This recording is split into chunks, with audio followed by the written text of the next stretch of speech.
What's up, YouTube? Nate Diaz and Jorge Masvidal's boxing match just finished up, and surprisingly, that was one of the most entertaining boxing matches that I've ever watched. First, we'll start at the tail of the tape.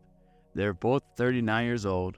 There's a 1-inch height advantage for Nate Diaz. The weight is pretty much the same, and if you look in the picture, these guys are in phenomenal shape, right? Yeah, this is not their bodies. I don't know what AI or Photoshop they did, but that's not how Nate Diaz looks like. Nate Diaz has never been that ripped. And Jorge Masvidal came in with like a little gut. So it was like dirty work for them to go ahead and put their heads on someone else's body here. But the fight began very strange, in my opinion. Nate Diaz was putting the pressure off rip on Jorge Masvidal.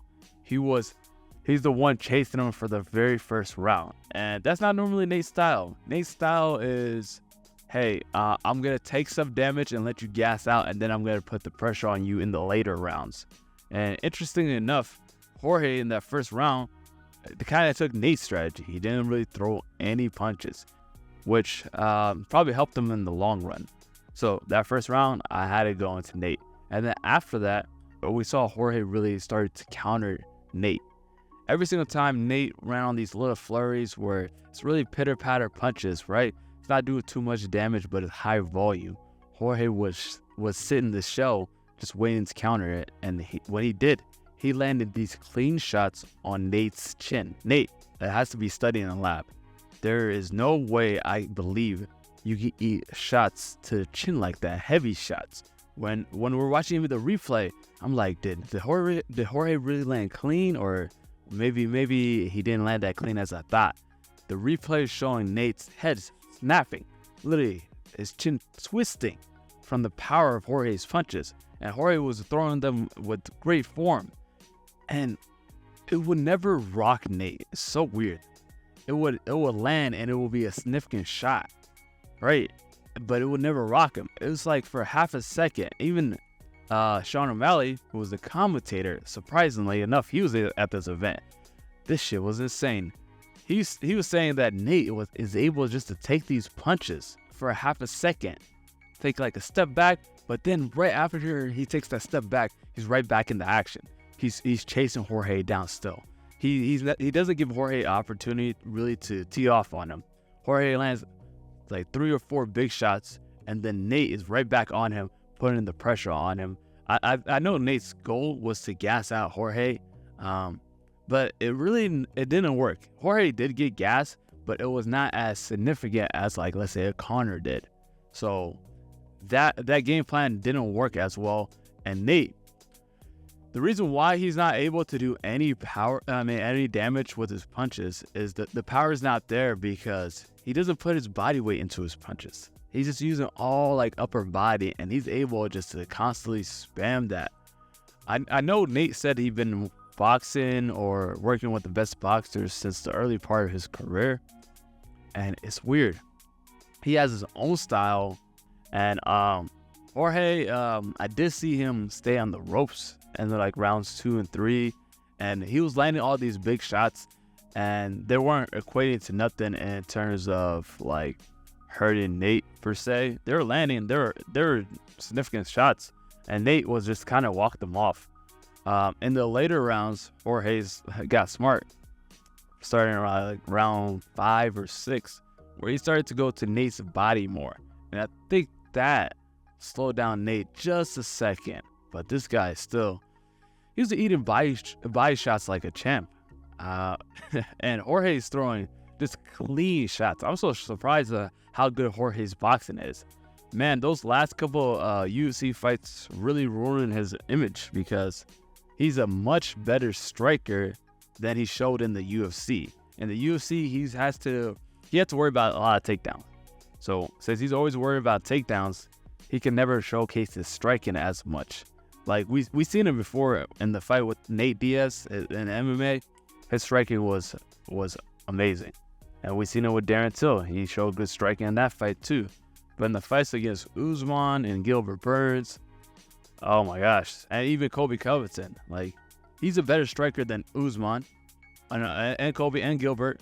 But it's the threat of the takedown that messes him up, where he has to be worrying about the takedown.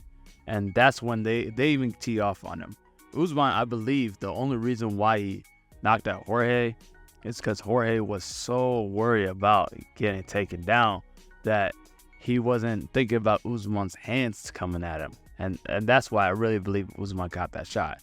If they did box, I got Jorge all day. There's no way Usman's beating Jorge in a boxing match because he was giving Nate that work. And that's where a lot of the controversy of this fight comes from. A lot of people online, and including myself, believes Jorge Masvidal won this fight. Because at the end of the day, if you see Jorge's face after the fight, he basically took no damage. And I know boxing is scored different than MMA. But if you go to the stats, it said that Jorge landed more and he landed more power punches, right? With Nate Diaz landing more, with Nate Diaz throwing more shots. So Nate Diaz threw more shots for less shots landed and still won this fight.